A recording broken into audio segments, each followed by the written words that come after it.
Welcome to this episode of the Viking Virtual Resident Historian. It's part of our ongoing cultural enrichment program and our commitment to destination-focused learning. A series that takes you further with unique perspectives and intriguing insights. It analyzes and puts into context important chapters of world history. The Viking Virtual Resident Historian puts history at your fingertips. We hope you'll find this episode enriching. Hello, I'm Paul Dawson. Today, we'll trace France's history over the centuries. Now, many of us will have studied some French history at school, but it's the rare student who has examined the whole history of France. In this two-part lecture, we will attempt to do just that. By way of introduction, on the screen is a detail from a painting by Eugène Delacroix. It's called Liberty Leading the People, and it's much loved by the French. It commemorates the July Revolution of 1830. That's the goddess of liberty, who's holding aloft the French tricolor flag, leading the French people to freedom. The painting represents notions that are close to every French person's heart, those of liberté, égalité, and fraternité, three cornerstones of French identity. And that is the subtitle of part one of our lecture, Liberty, Equality, and Brotherhood. Here is our roadmap for our entire journey. There are two parts. Part one covers France's early history, the medieval period, the reign of Louis XIV, and the Revolution of 1789. Part two begins in the early 19th century with the age of Napoleon. It then takes us through to the 20th century, including two world wars, and into France's modern era. We'll be coming back to this roadmap as we track our progress. Let's begin in southwestern France with the glorious cave paintings of prehistoric Lascaux. It was thanks to a lost dog called Robot that these were revealed to the world. In 1940, while they were looking for Robot, two boys stumbled upon the opening to a cave system that had remained hidden for millennia. Archaeologists subsequently discovered underground galleries with more than 150 wall paintings. Here we see horses, deer, and a very large and now extinct form of wild cattle called an auroch. While their purpose remains a mystery, we can assume now that they were not used for day-to-day living, because they were located in pitch-black galleries deep inside the caves.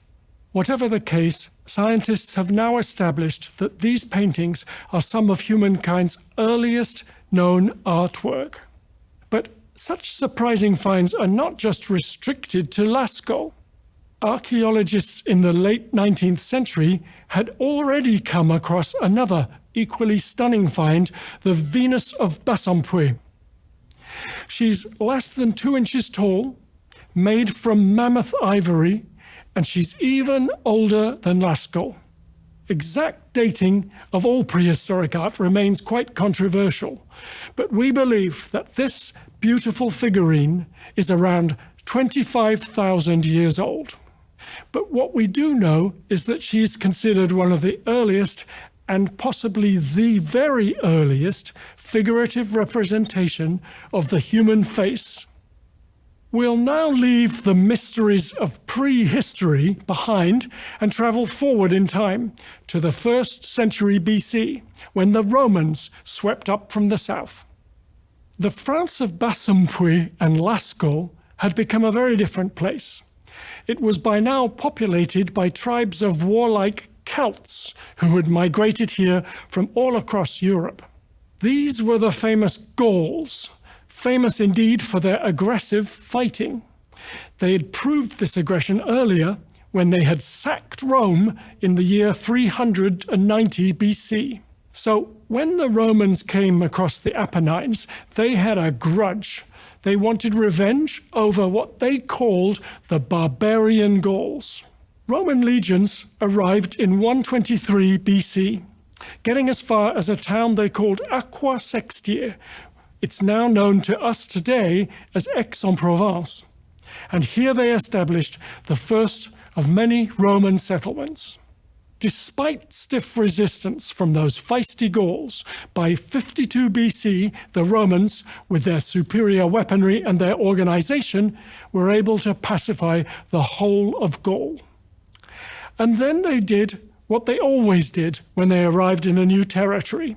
They built cities and brand new infrastructure, all financed from Rome, and the first of its kind in this region. There were roads, temples, theatres, and aqueducts that were so solid, many of them are still preserved today, leaving an astonishing legacy. Nîmes, in southern France, is considered an epicenter of Roman Gaul. The city presents some of the best examples of Roman structures today.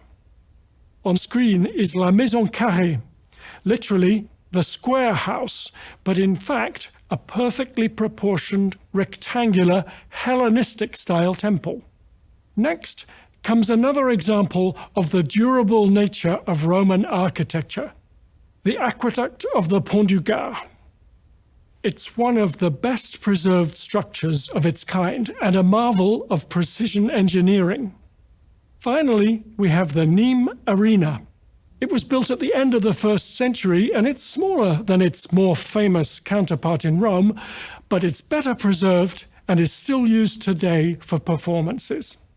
These are just 3 of the best-known examples of Roman buildings across the ancient territory of Gaul, and they're a testament to the Romans' superior engineering and construction skills, and perhaps also to their desire to leave a lasting legacy in the territories that they'd conquered.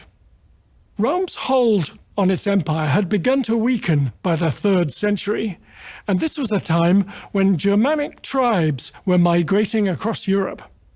One 3rd century Roman source mentions a barbarian tribe they called the Franks.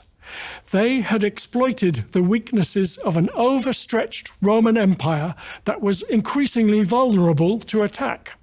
But there was a problem. At first, the Franks spent as much time fighting each other as attacking the Romans. That is, until King Clovis I came along. Here he is.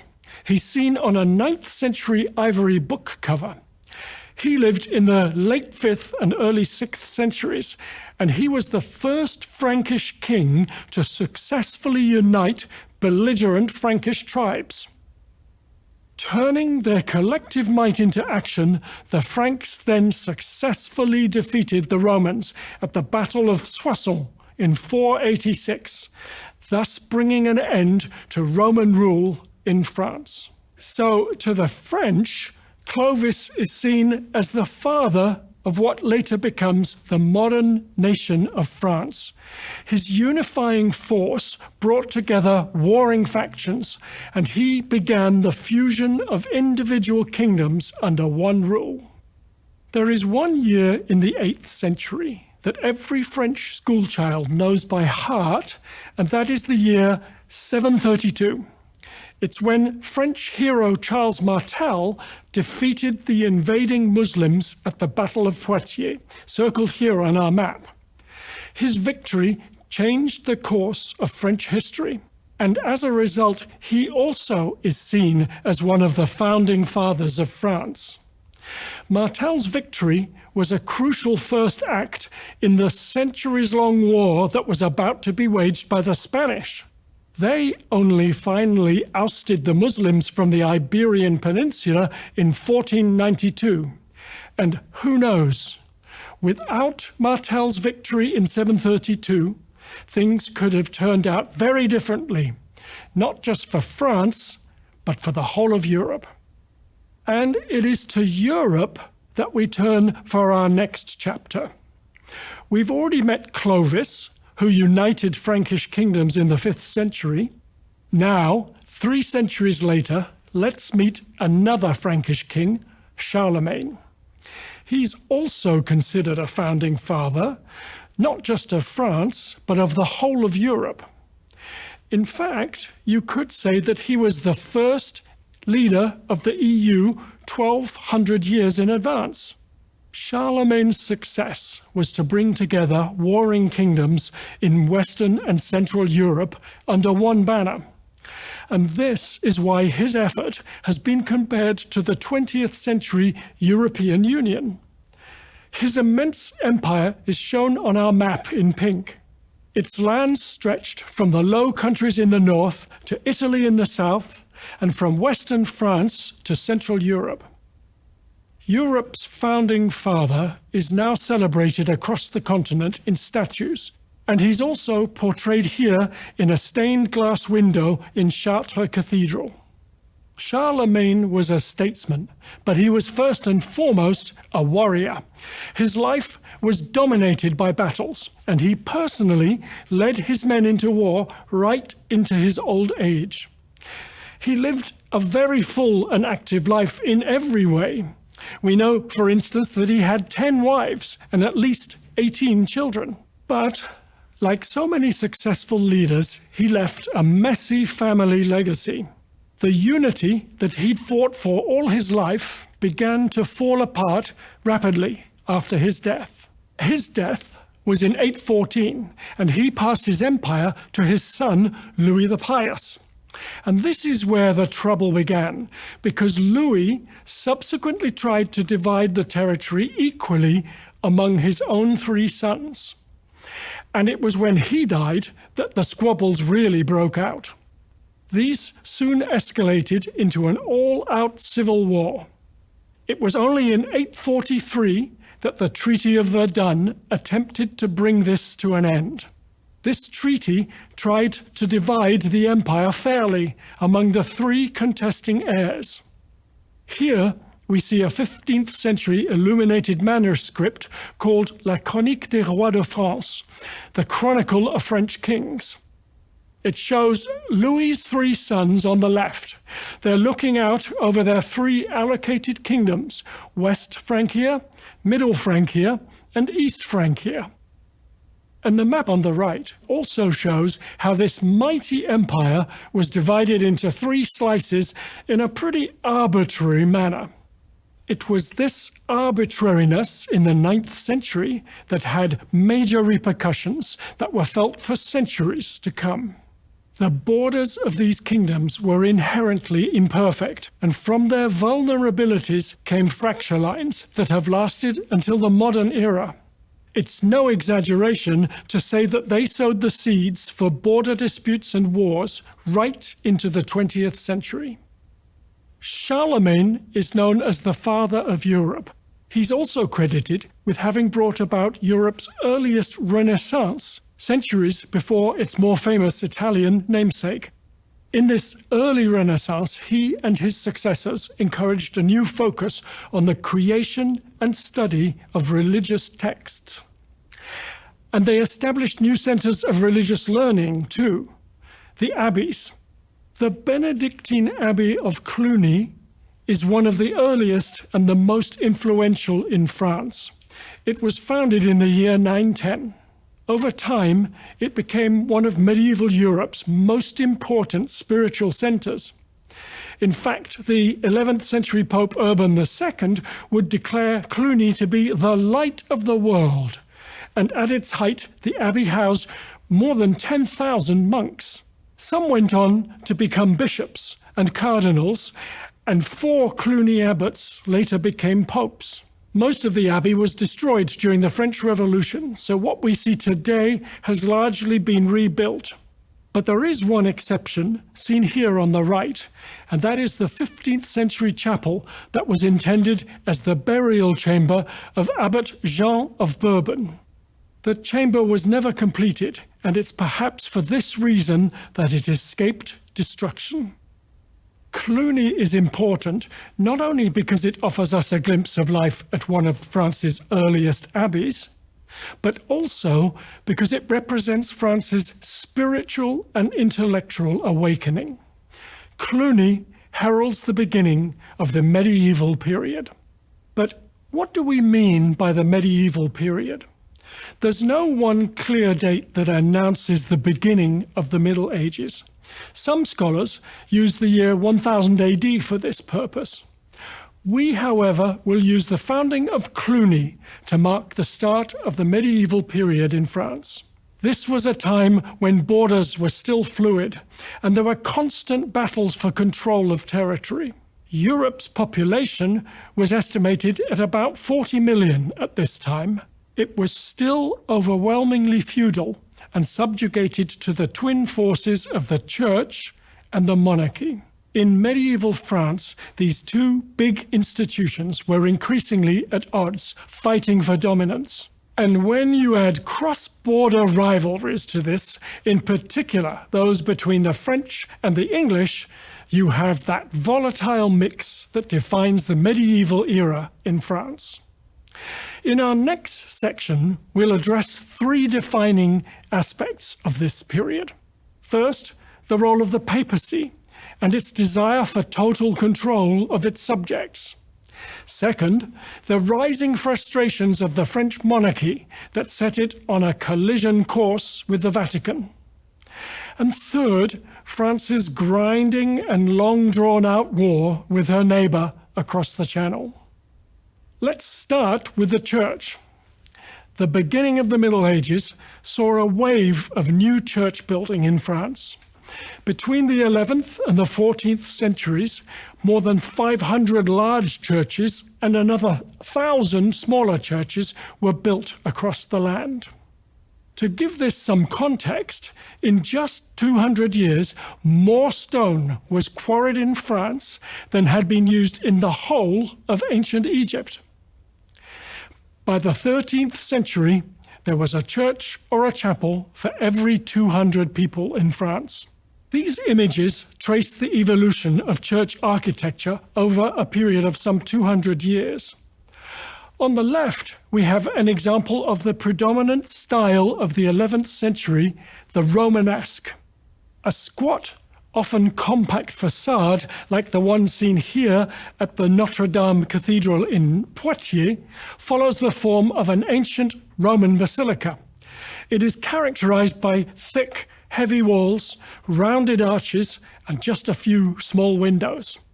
But by the middle of the 12th century, a new style of architecture was coming into prominence, Gothic, demonstrated here by Notre Dame Cathedral in Paris. The contrast between these two styles could not be greater. Low-slung arches have given way to tall, pointed arches that draw the eye upwards towards heaven.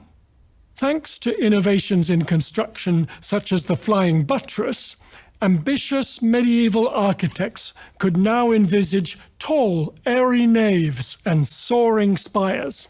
There were also advances in stained glass. Now it was being manufactured in France, and it also brought new light and vivid colour to windows. The construction of these cathedrals was an affair of generations, with some taking more than a century to complete. Cities began to compete with each other, vying to see who could build the tallest cathedral. When Paris's Notre Dame spire reached 114 feet, Chartres went to 123 feet. Then Beauvais tried for 157 feet, but that was one step too far, and the nave collapsed in 1284. We should remember that this is an era when most of the population was illiterate. The great medieval cathedrals were therefore physical demonstrations of spirituality for the masses. Here they might glean visual lessons from the Bible, told in sculptured stone and in stained glass. But the growing influence of the Church set it on a collision course with another vital institution, the monarchy. The monarchy was the other critical institution in medieval France besides the Church. These two dominant establishments were eventually bound to clash. Relations between the French monarchy and the Vatican had long been a source of tension as Rome attempted to control all aspects of French life. And in the 14th century, these tensions boiled over. Things had started to go wrong as early as 1302, when Pope Boniface VIII issued a papal bull. In it, he declared that every human being should be subject to the Roman pontiff, and to him alone. This drew a sharp response from the French king, Philip IV. He called the Pope "your venerable conceitedness," and he stated that France would be nobody's vassal. Relations between these two men then deteriorated rapidly. Insults flew fast and furious. Then, in 1303, Philip escalated things further. He sent an army to Italy, where his men are said to have badly beaten the 73-year-old Pope. Boniface died a month later, and when the Vatican conclave for the election of his successor became deadlocked, Philip seized his chance. He acted to force the election of a French pope, and in this way he was able to organize the transfer of the papacy from the Vatican to Avignon in 1309.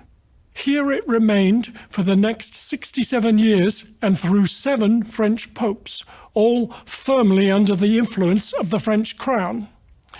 Pope Clement V, who's seen here in the upper right, was the first of these usually docile French popes who were under the thumb of the French king. He mostly did as he was told and oversaw the construction of Avignon's Palais des Papes, shown here. But before long, competing factions were beginning to threaten the integrity of the church in Italy. Opposition to the French papacy had been simmering for some time, but in 1375 this turned into all-out conflict. This was the so-called War of the Eight Saints. It was between the last French pope, Gregory XI, seen here bottom right, and a coalition of Italian city-states led by Florence. Gregory saw that he just couldn't win, and he finally gave in to this mounting opposition. In 1377, he returned to Rome, where he died a year later. With this, the Avignon papacy came to an end. It had taken 67 years and 7 popes, but in the end, the pendulum seemed to have swung back in the Vatican's favor. In fact, this is not entirely true, because the period right after Gregory's death was one of schism and continuing conflict at the Vatican. But that's another story. Now let's look at the third defining element of the Middle Ages, war with neighboring England. To do this, we're moving to the 15th century, where we'll meet another French hero, Joan of Arc. We've already met King Clovis, Charles Martel, and Charlemagne, heroes of the 5th, 8th, and 9th centuries.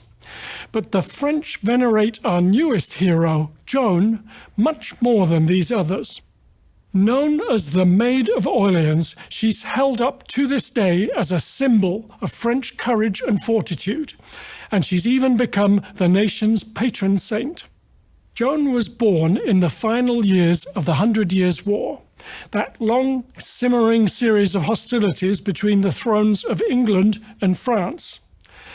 Kings on both sides of the Channel claimed rights to rule in each other's country. And when Joan arrived on the scene at the end of the war, England was on a winning streak. The French had been crushed at the Battle of Agincourt in 1415. So if anyone was going to emerge as a victor from the never-ending hostilities of the 100 Years' War, it would seem to be the English. But Joan changed that. She led the French to a series of victories, of which the most remarkable was the Siege of Orleans in 1428 and 1429. That battle is shown here in a 15th century illuminated manuscript. Joan had been sent by the French king to rally her countrymen, who were trapped inside the town of Orleans. Her success was immediate, and the siege collapsed after only 9 days. This was a watershed victory and a turning point for the French. It changed the course of the war, and it paved the way for France's final victory in 1453. Joan, however, had been captured in 1430. She was put on trial for some 70 charges, among them witchcraft, heresy, and dressing like a man. She was pronounced guilty in 1431 and burned at the stake at the age of only 19. This elevated her to an almost mythical status in the eyes of the French. She was canonized in 1920, and her statue is now found in town squares all across the country.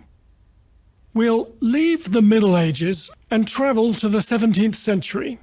Here, we will meet the larger-than-life character of Louis XIV.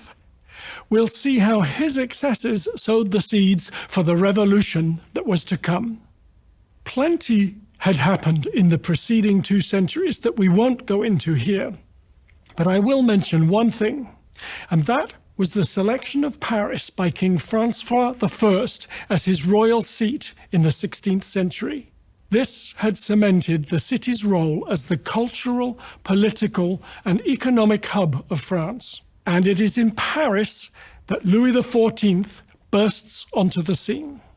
And here he is, in all his finery, in one of his most famous portraits.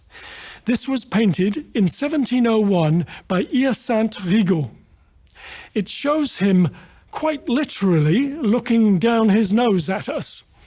With his hand on his hip, he stands easily on the legs of a ballet dancer. He had danced in his youth, and he considered his legs to be one of his best features.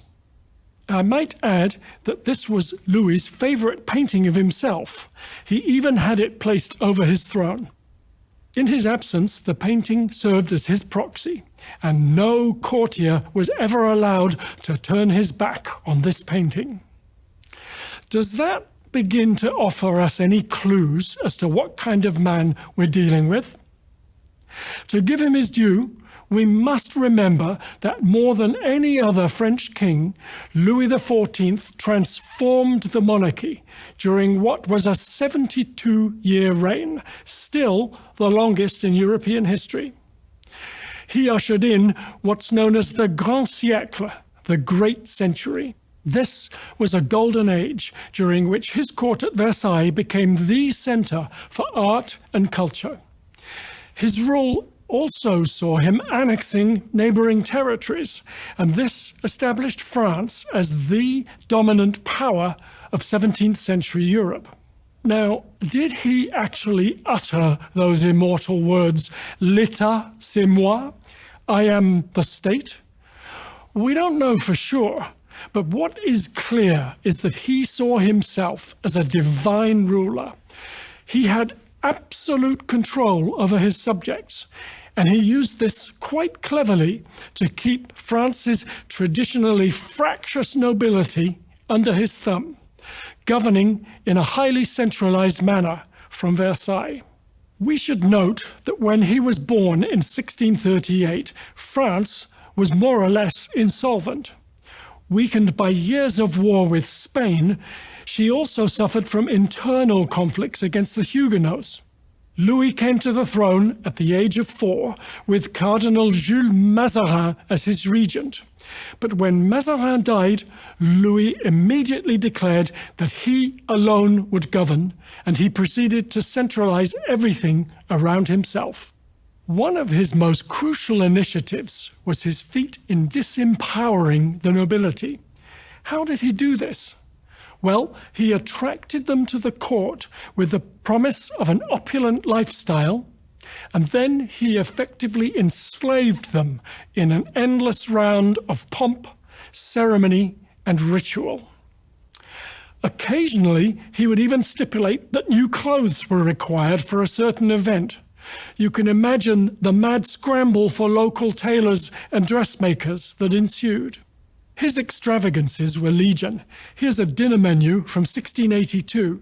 It reads as follows: 4 soups, 1 whole pheasant stuffed with truffles, 1 whole partridge, duck, chicken, salad, mutton, ham, patisserie, fresh fruit, and finally, fruit compote and preserves.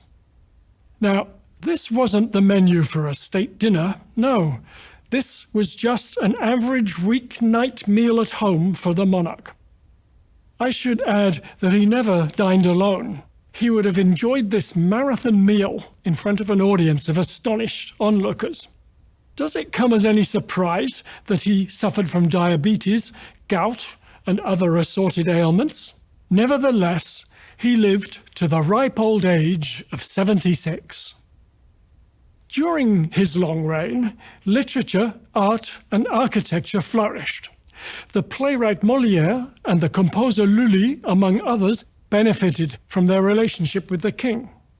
But if his domestic life was extravagant, consider for a moment his foreign policy, which was equally costly.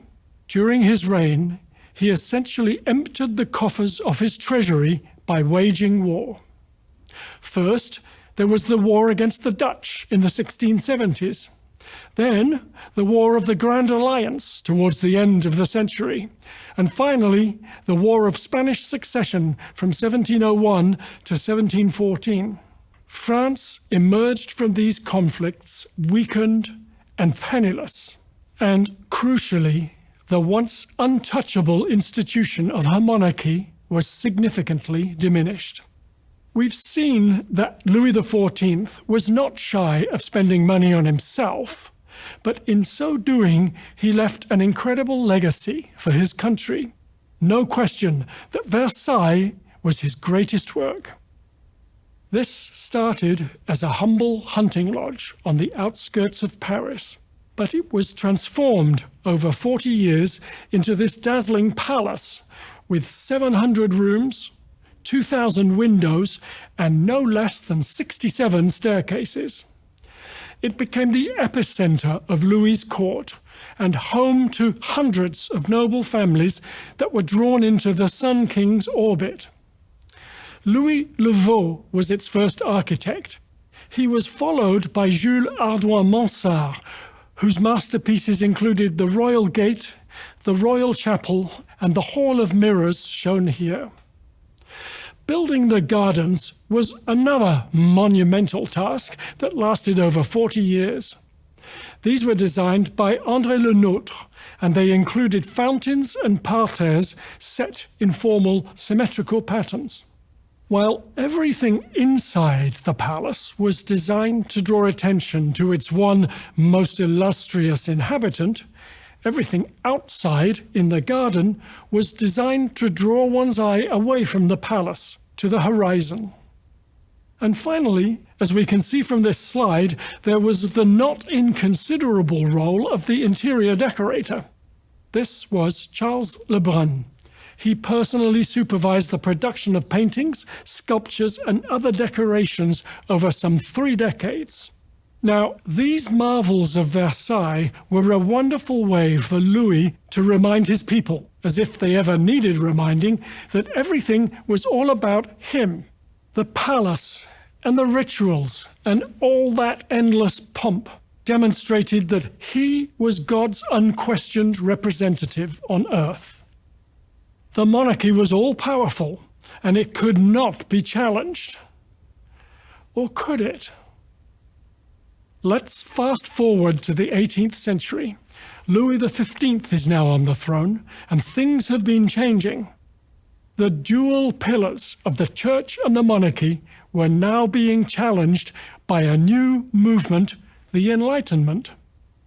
Here we see a painting of Marie-Thérèse Joffrin in her salon on Rue Saint-Honoré in Paris. Every week, she hosted parties like this one for artists and philosophers of her day. These salons provided a place for discourse and debate away from the royal court, and they became a model for the Enlightenment. This was a big change because it meant that thinkers were no longer constantly looking over their shoulders. They were free to question those unshakable pillars of the church and the monarchy. Enlightenment thinkers began a debate on man's role as an independent being. Among those thinkers were René Descartes, with his immortal phrase, "I think, therefore I am," and Voltaire, who wrote, judge a man by his questions and not by his answers. And then there was Montesquieu, who wrote, "To become truly great, one must stand with the people and not above them." A few years ago, such thinking would have been heresy. This was the language of revolution. If the seeds of rebellion were sown during the Enlightenment, then in 1789 they blossomed into all-out revolution. As background, Louis XVI is now on the throne. To be fair, he had inherited a country whose coffers were almost empty, thanks to his predecessor's expensive domestic and foreign policy tastes. But he just made things worse. First of all, he demonstrated absolutely no aptitude for kingship.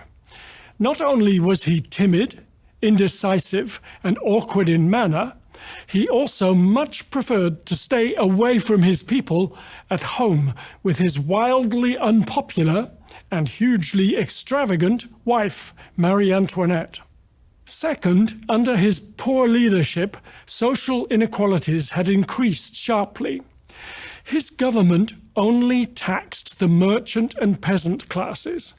The nobility and the clergy, already the wealthiest part of French society, didn't pay any tax at all. The working classes clearly suffered because of this, and that suffering was exacerbated by decades of poor harvests and rocketing bread prices. There was palpable unrest across the nation. So, here we have a poorly prepared and unpopular king with a barely functioning government facing an increasingly angry population. The king was desperate. The only avenue he had left was to convene an antiquated form of assembly that dated back to the 13th century. It was called the États Généraux, the Estates General. And this turned out to be a disaster. This ancient assembly had its roots in feudal times. It was made up of representatives from 3 different levels of French society, or 3 estates. The first estate was the clergy. The second was the nobility, and the third were ordinary members of society. Here was the problem. There were obviously far more ordinary people than clergy or nobility in France, but each of these 3 estates had equal voting rights. Representatives from the third estate rightly feared that the nobility and the clergy would block any attempt at reform. So they met on their own, in advance, and without the king's permission. Then they demanded not just a new and more representative assembly, but a new constitution.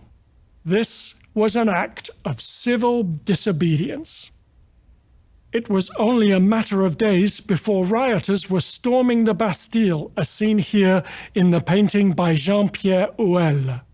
It was July the 14th, 1789. The monarch's absolute hold over his subjects was crumbling. The French Revolution had begun in earnest. July the 14th was a triumph for the people of France, and today it's France's National Day. But back in 1789, this triumph led to a period of intense instability. In the anti-royalist fervour that followed, thousands were executed. A 9-member so-called Committee of Public Safety began the systematic elimination of public enemies. This committee was supposed to defend France against the enemies of the Republic, but instead it pursued its own citizens in what became known as the Reign of Terror. More than 300,000 suspected enemies of the Republic were arrested. 17,000 died by guillotine, and possibly a further 10,000 in prison. This reign of terror was masterminded by Maximilien Robespierre, seen here top right. He'd played an important part in the early days of the revolution, but now he was taking matters into his own hands. He expanded the powers of the committee, suspended the right to a public trial, and then he turned on his own colleagues. At one famously bad-tempered committee meeting attended by Robespierre and fellow revolutionary Bertrand Barrère, seen here top left, he was said to have shouted at his fellow committee members, "Who are you, insolent pygmies? I wouldn't even give you a farmyard to govern." By 1793, the balance of power had shifted so far towards Robespierre that he was literally getting away with murder, as was the case in the execution of his fellow committee member, Georges-Jacques Danton, seen here bottom right. Danton's only mistake was to speak up against excessive violence. This febrile atmosphere is perhaps best summed up by the death of radical journalist Jean-Paul Marat, who's seen here bottom left. He was murdered in his bathtub at the hands of a crazed aristocratic sympathizer, and he's now recognized as a revolutionary martyr and icon. As for the guillotine, this new killing machine was invented by Dr. Joseph Ignace Guillotin. He thought that it was a more humane way of execution than traditional hanging. Guillotines were set up in public squares across the country, and their use rapidly became a public spectacle. Some people even attended on a daily basis, notably the famous tricoteurs, the knitters who would bring their knitting to while away the time between executions. Not surprisingly, the guillotine invited some classic gallows humor. It became popularly known as la veuve, which means the widow, or even more macabre as the rasoir national, or the national razor. In the immediate aftermath of July the 14th, Louis and Marie Antoinette tried to live their lives as normal, protected behind the walls of Versailles. But that wasn't to last. They were taken to the Tuileries Palace in central Paris. Was this for their protection, or was it just to keep them under better surveillance? Whatever the case, they tried to flee in June 1791. But their escape failed when a citizen is said to have recognized the king's face from his likeness on a banknote.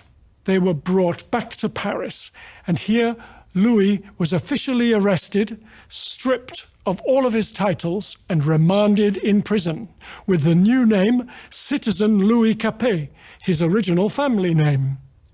He was then indicted of high treason, quickly convicted, and guillotined on the 21st of January, 1793. His wife, Marie Antoinette, survived a little while longer. Remember that she'd never been very popular. This painting on the left shows her at the height of her powers, and it's not hard to see why she had always been seen as frivolous and out of touch. Recall that famous phrase attributed to her, qu'il mange de la brioche, or as we know it, let them eat cake.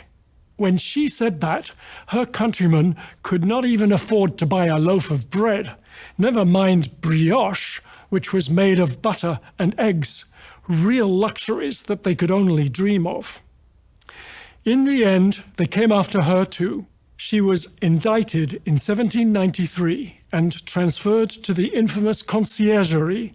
Here she lost her royal title, becoming simply prisoner number 280. At her trial, however, she remained dignified and calm. A court transcript tells us that she almost always kept a calm and assured demeanor, running her fingers on the arm of her chair as though she was playing the pianoforte. Facing her prosecutors, she's said to have told them, "I was a queen, and you took away my crown, a wife, and you killed my husband, a mother, and you deprived me of my children. My blood alone remains. Take it, but do not make me suffer long." And before dawn, on October the 16th, 1793, she heard her sentence, death by guillotine. That same day, she was shorn of her hair, and taken by open cart through jeering crowds to the Place de la Révolution. That's a contemporary drawing of her in that cart, and at 12:30 precisely, she was executed. She was just 2 weeks shy of her 38th birthday. Let there be no doubt the revolutionaries were in charge and the monarchy had been abolished. How the mighty have fallen indeed. Well, that brings us to the end of part 1 of our history of France. In part 2, with the revolution still playing out on the streets of Paris, we will meet a young officer from Corsica. He's been working his way up the ranks of France's 1st Artillery Regiment. And he's about to burst onto the scene, permanently changing the landscape of France. Please join us for part 2. Thank you.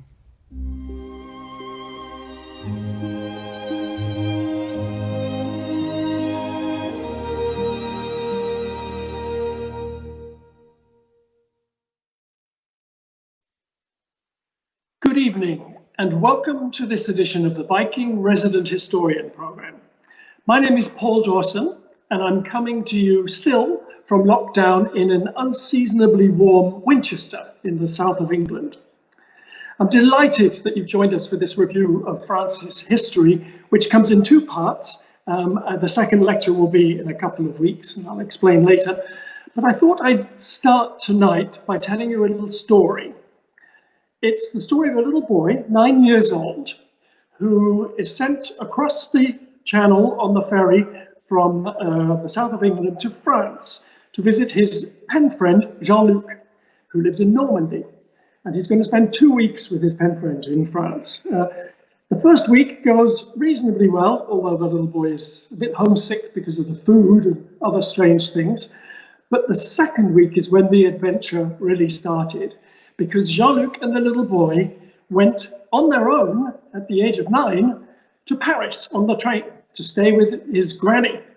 And Granny turned out to be quite an enlightened lady, because she essentially gave them the freedom of Paris for a whole week, some pocket money every morning, and the strict instruction to be back at a certain time, and that was it. Paris was theirs.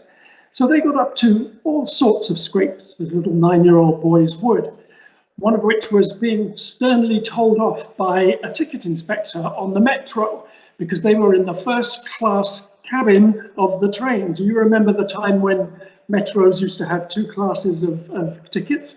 Anyway, they got away with a stern telling off.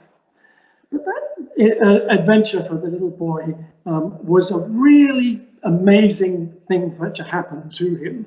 And he sent a postcard to his parents. And as it happens, I have that postcard here. And you probably understood by now that that little boy was me. Here it is, Paris, 4 views, postmark is 1963. And I'll read what it says. Dear Mum and Dad, having an amazing time. Never drunk so much champagne or smoked so many cigars in my life. Well, I'm not, the moral of the story, I don't think I'm suggesting that we should be sending our grandchildren or great-grandchildren running around the great cities of Europe on their own at the age of 9. But perhaps we can instill in them, as my mother and father did in me, a love of travel at a young age. A passport, an atlas that gets them dreaming about the world. That trip set me up for the rest of my life. I became a fearless traveler thanks to my father. I always thank him for what was a difficult decision for him.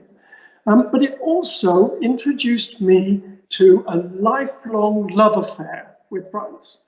And I realized when I was preparing for this Q&A that I probably spent 70% of my time associated with or living directly in France since the age of 9. I studied there. I worked for a French company for 20 years. Some of you may know it, Cognac Camus. You can visit the Camus house when you go on a Bordeaux river cruise and learn how to blend cognac. It's a really nice excursion. And I now teach in Bordeaux, where I've been living for the last 10 years.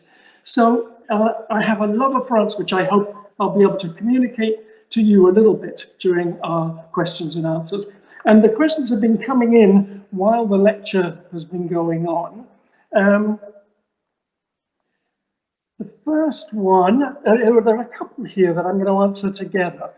They're about Roman France, and the first one comes from Edie and Pete in Wichita, Kansas, and they ask, why did the Romans build a Greek temple in Nîmes?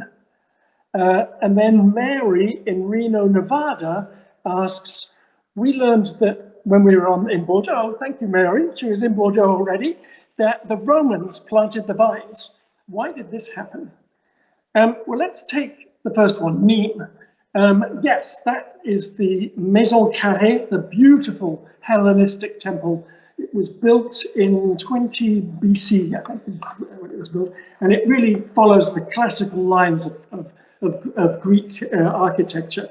But the Romans borrowed all that is best from Greek architecture to put into their own buildings. And it is a merging, if you like, of classical Greek architecture with a little bit of Roman and Etruscan architecture in there too. So the Romans borrowed what's good from Greece, as did the French later. There's the La Madeleine in Paris, which is a classical Greek structure, or the Virginia State House, which is a copy of Greek architecture too. So we all have learned to use the best from Greek architecture over the millennia. And then the second question about Roman vine making. Well, it's interesting that the grapevine is not a native plant to France. In fact, it comes from the Eastern Mediterranean. Georgia is supposed to be one of the oldest winemaking regions in the world. But the first vines came to Massalia, which was the Greek Marseille, in about the 6th century BC. And it was only in the 1st century BC, when the Romans came up to southwestern France, that the vines were planted in the town of Bordigala, which is what Bordeaux was called by the Romans. And they did it because they wanted their legionnaires and their administrators to live the good life of Rome when they were stationed overseas. And in the early days, they carried all their wine into France from Rome, which was obviously not a sustainable thing. So they planted vines in the Bordeaux region, and it turned out to be a fantastic climate and earth for vines, and I guess the rest is history. So whenever we we should probably raise a toast to the Romans whenever we enjoy a glass of fine Bordeaux today. So yeah, I think that's the Romans in Bordeaux. Here's another question. It's from Judy and Mick in Cornwall in the UK. And they ask, was Marie Antoinette all bad? Are there any redeeming features? Well, Marie Antoinette, where do we start? I tell you what, I've got some notes because she and Louis XIV are very rich characters to study. Marie Antoinette, self-absorbed, attention seeker, narcissistic, yes. Out of touch with the French people, of course. But there's another narrative that is developed, which is that she was a victim of circumstances that were not of her own making. She was an Austrian princess, shipped in by her mother to marry a French king who turned out to be an introverted, awkward character who sat in his bedroom at night time taking clocks apart and putting them back together, and was tucked up in bed by 9 p.m. And 9 p.m., of course, Marie Antoinette was just getting going. And she lived a life of whirl of masked balls and entertainment. She had a little farm, a play farm, built in Versailles at the Petit Trianon, and it had sheep. And she would go down and play at being a shepherdess with her girlfriends, and perhaps the odd boyfriend snuck in to play as a shepherd under the eagle eyes of the courtiers. And it's said that she had the sheep washed and perfumed before she played with them. Now, is that true, or was that a scurrilous rumor put around by the courtiers? We don't really know. It's clear that she was hated by the courtiers. Here's a little insight into that. I need to give you a vocabulary lesson first. The word for an Austrian woman is l'Autrichienne, l'Autrichienne. And the word for a female dog, this is Viking, so we won't go any further than that, is chienne. So l'Autrichienne and chienne. So you can imagine in the corridors of Versailles, when Marie Antoinette, who was wildly unpopular, swept by the people who would be perhaps putting the emphasis on the chienne part of l'Autrichienne as the Austrian lady swept past. Here's another one. She loved big hair. And you can see that from her portraits. And she was renowned for telling stories with her hairdos. And there's one which is called La bouffe d'inoculation, the vaccination updo, let's call it. And she had a big hairdo with a tree and a snake and a hammer hitting the snake, all built into her hair. And this was a story which was in celebration of her husband being vaccinated against smallpox. So I guess we could let our minds wander to the 21st century and ask which First Lady might build a hairdo to tell a story today. I'll leave that one for us all to figure out later, maybe. Did she actually say, let them eat cake? Well, as it turns out, probably not. That phrase is attributed to an Enlightenment writer, Jean-Jacques Rousseau, but she was totally capable of saying that. And it's been eternally associated with her monumental indifference to the French people ever since. And while she was partying in her own little bubble in Versailles, Paris was rioting, food prices were rocketing, and she was sublimely oblivious to this. Did she deserve her fate?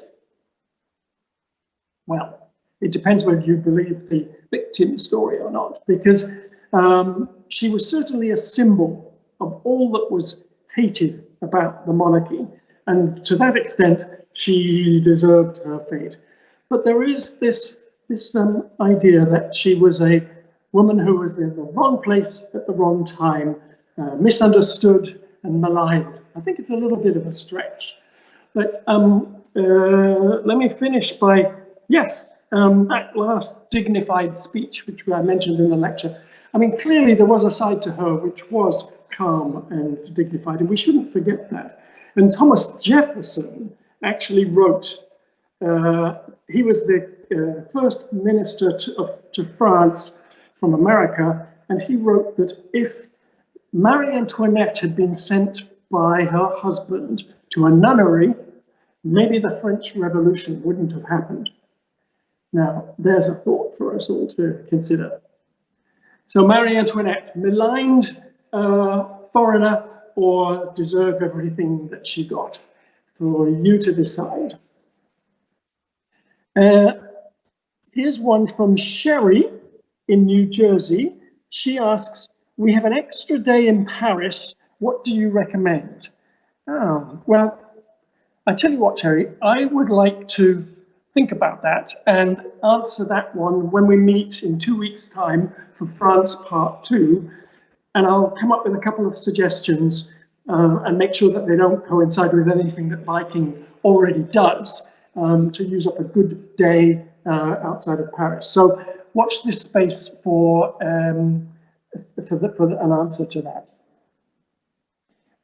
Lisa and James in Miami ask, what's the difference between a Gaul and a Frank? It's a question that's asked regularly, every year, across school classrooms in France, and often school children and adults get it back to front and upside down. The Gauls came first, 5th century BC. They were a Celtic tribe that emerged in France, and they were a pretty bellicose lot. They fought each other, and they fought the Romans, notably the Romans. They had sacked Rome in the year 390 BC. And then after that, there have been returning grudge matches and tit-for-tat fighting between the Romans and the Gauls until the Romans finally subdued the Gauls in the 1st century after Christ. But Gauls have gone down in popular culture in France today. There's Gauloise cigarettes, those lovely, smelly cigarettes that are absolutely as French as you can get. And then there's Asterix the Gaul. And I was going to show you this later, but this is some reading material for you. Asterix the Gaul, Asterix and Obelix. Asterix is the little one on the left, and Obelix is the big fat one with the red pigtails. Much loved cartoon characters. There's one of these books in every single French household.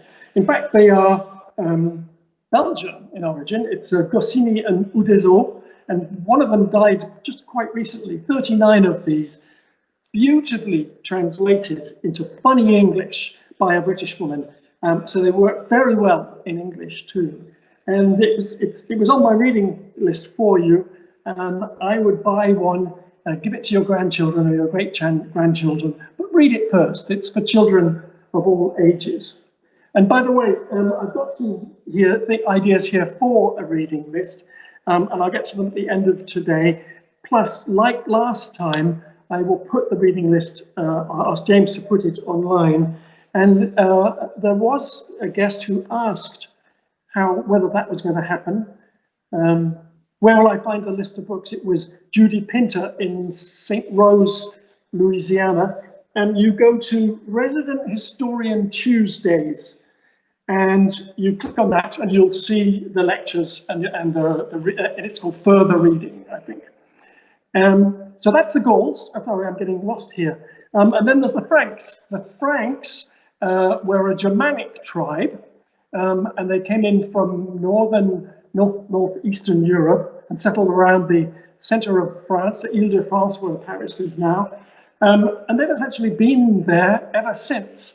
And I think that you could really say, and this actually answers a little bit of a question from another guest, Jerry, I've lost his question among them here, who asked about different, whether people still feel Gallic or Frankish today.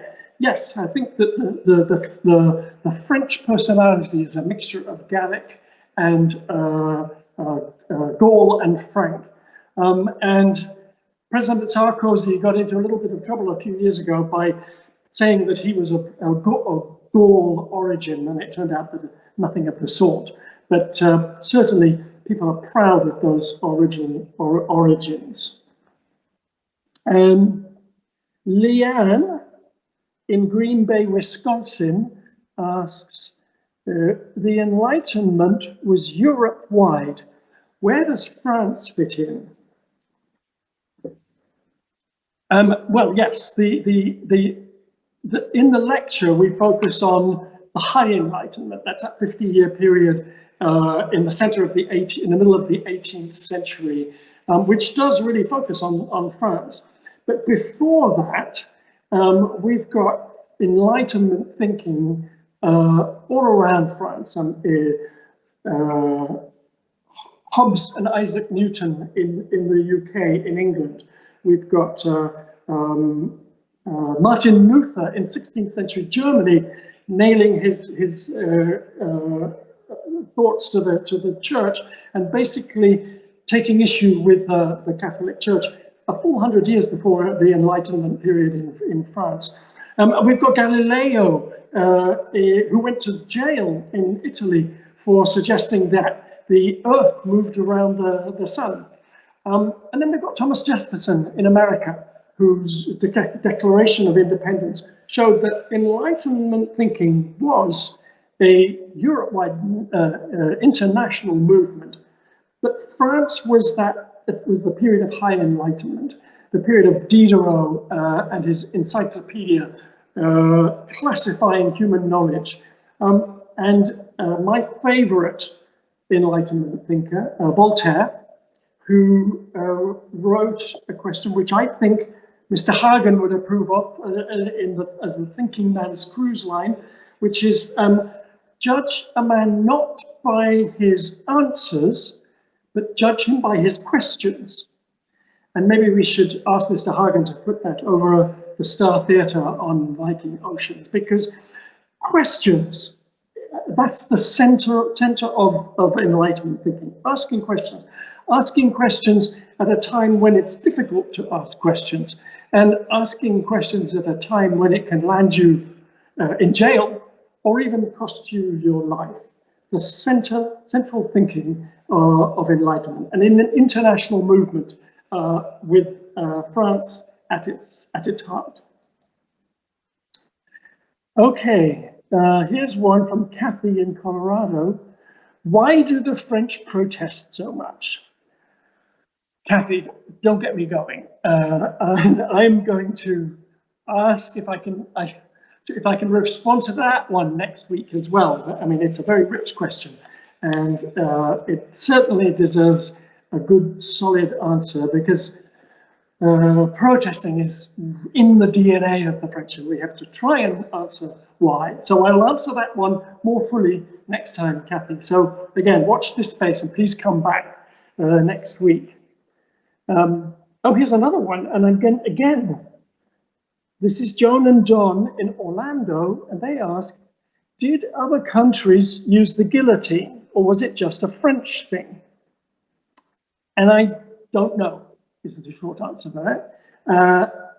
I will find out, and I will answer that one next week too. So we have 3 questions, which will kick off our repeat performance in 2 weeks' time. And then here we've got a question from Helen in Vancouver, and she asks, why was Louis XIV called the Sun King? Like Marie Antoinette, Louis XIV is a rich subject for us, and I had great fun researching Louis XIV, and some of my book suggestions are about him, because he really was an amazing character. And I've got some notes, bear with me while I find them.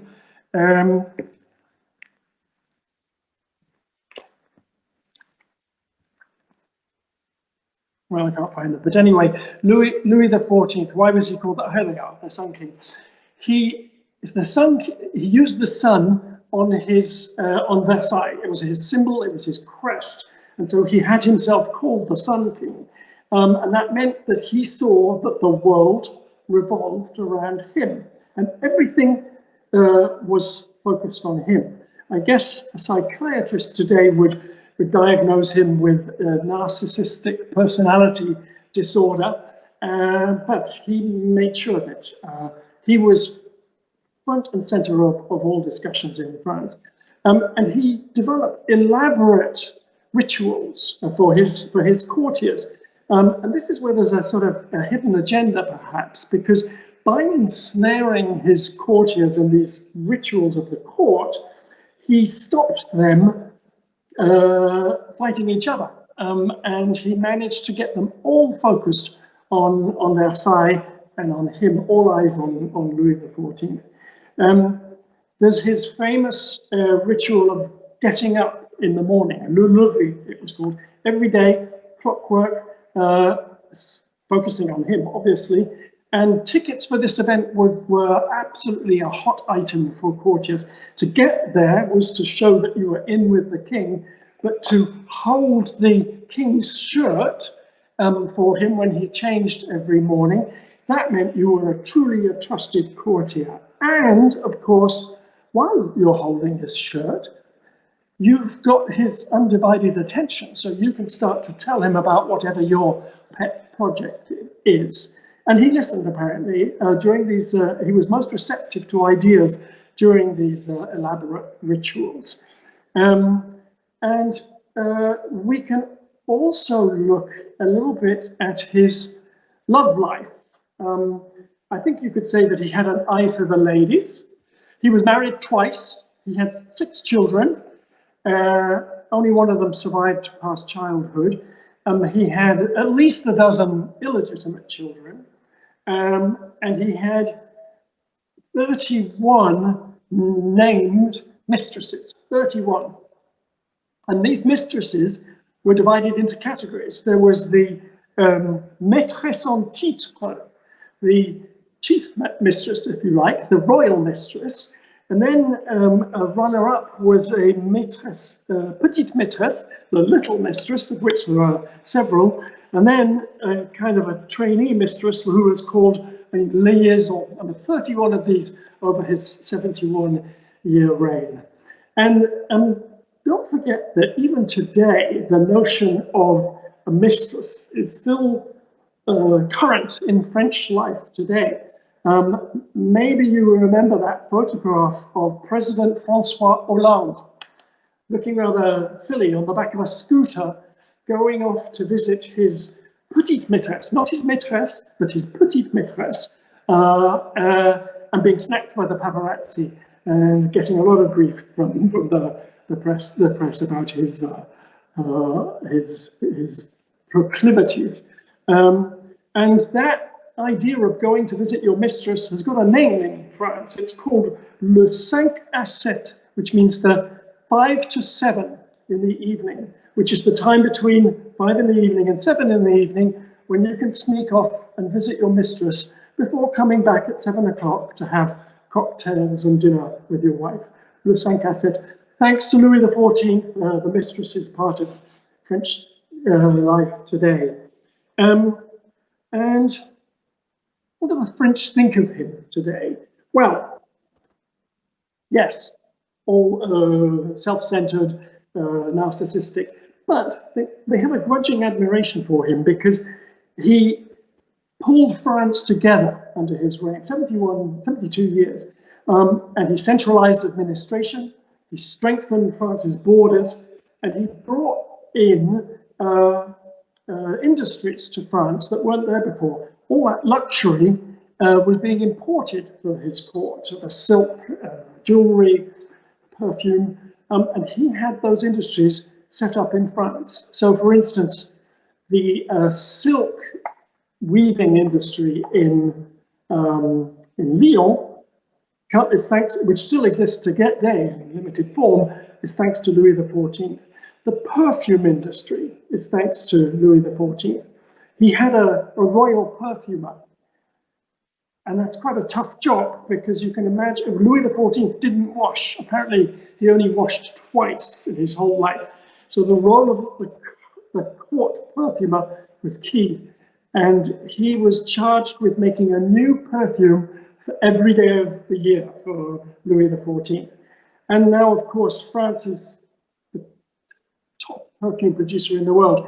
You've been to Paris and seen a perfume shop on every corner. Thanks to Louis XIV. The luxury industry, one of France's top industries, thanks to Louis XIV. And the fashion industry too. He kick-started that all those years ago. And let me finish then with a little anecdote about Louis XIV. It's a man called Christian Louboutin. And many of you will be looking blankly at me saying, who or what is Christian Louboutin?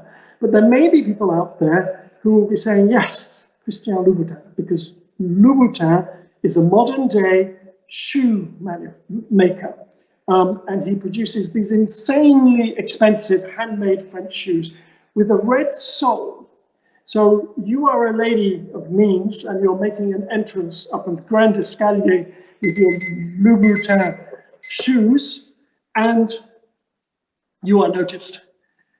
Those shoes owe their origins to Louis XIV, because remember that portrait by Hyacinthe Rigaud that I used in the lecture? There he was on his teetering in his little white tights, dancer's legs. Those shoes, if you look back, those are red shoes. And Louis XIV said, only I and select courtiers of my choosing can wear red shoes. So if you were wearing red shoes in Louis XIV's time, you were a very select band. And fast forward to the 21st century, if you wear shoes with a red sole, you are signaling to the rest of us that you are part of a very select band, and also that you have $1,000 to spend on a pair of red soled shoes. And gentlemen, in France, it is considered that the way to a lady's heart is a pair of Christian Louboutin shoes. My alarm just went off there, which is telling me it's time for me to finish. And so I'd like to go back to the very first slide that we had on the screen. And James, if you're still awake, if you could put that up for me, please. It's that marvelous portrait, painting by Eugène Delacroix, painted in 1830, and it's called Liberty Leading the People. And underneath that was our subtitle for this lecture, Liberty, Equality, and Fraternity. And I want to think a little bit about how history matters today, and how school children and indeed all adults today consider that important trilogy of French values in today's world. The woman in the picture is Marianne, goddess of liberty, and she's an allegorical figure who is now found in all walks of current day life. James, if you put up the second slide, we've got, you see her on stamps. You see her on that marvelous, remember that 5-franc coin that was minted in the 1970s? It was around for 30 years or so, and it was nice and heavy. It felt like you had some value in your pocket. And I'm sure that some of you have got one kicking around in your drawers at home. And on the back of that coin was Marianne sowing the seeds of liberty, equality, and fraternity on the fields of France. She's on statues as well. Place de la République, a very important place in the French psyche, because that's where French people, the Parisian people, French people gather to start demonstrations, which, as Kathy asked me about, I will be talking about next time we meet. So the protests start underneath the statue of Marianne, and they proceed through Paris to the Hôtel de Ville, the town hall, where there she is again, with the words liberty, equality, and fraternity underneath her. And as they are on every town hall, in every town or village in France. And that trilogy of values is something that is instilled in French people from a very young age. Children have to learn about the values of the revolution and of republicanism. And President Macron went one stage further in the last couple of years by requiring all French children of primary school age to learn the national anthem, or the first 2 verses of the national anthem off by heart.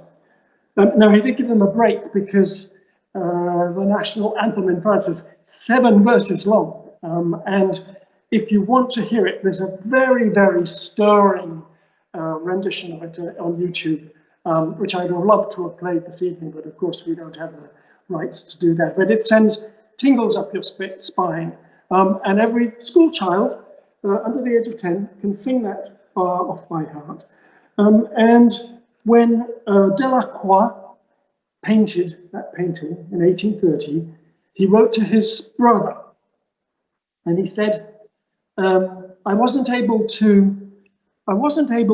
haven't fought for my country, but at least I can paint for her. I haven't fought for my country, but at least I can paint for my country. And we can perhaps hope today that the children of France today and tomorrow won't have to fight for their country, but at least they will understand and learn the trilogy of values that comes with liberty, equality, and fraternity. And with that, I'd like to say, oh no, I've got to do my reading list. I will put this online. I'll just do one of these actually, because I've taken up a lot of your time. Nancy Mitford, The Sun King, beautiful book, very readable. She irreverently lifts the skirts of Versailles and rummages about underneath, exposing one gem of irresistible detail after another. A glorious tribute to a glorious age. That's the Irish Times, a lovely book, a good romp through one of my heroes, Louis XIV, and definitely worth a read. And one more I'll tell you about, and the rest I'll put online. Stephen Clarke, The French Revolution. It's a very witty book. It's a lovely book. And it's called The French Revolution and What Went Wrong. Tremendously entertaining. And it's by the man who's written a book about the British called 1,000 Years of Annoying the French. So you can tell where he comes from in his thinking. So sorry I haven't got more time for a reading list, but I will share that with you online. It'll be a complete one of about a dozen books. And that's it for me. I'd like to say thank you for being with me today on this review of France, the first few centuries of France. And I look forward to seeing you in 2 weeks' time for France Part 2. And meanwhile, next week, we have a special treat for you because Fenella Bazin, who is a Viking expert and a resident historian, is going to be part of Explorers Week, which Karina will explain again in her introduction next Sunday. But there's some exciting things for you before we get to France Part 2 in 2 weeks' time. So once again, thank you for joining me. Au revoir et à bientôt. Good night from Winchester in the United Kingdom.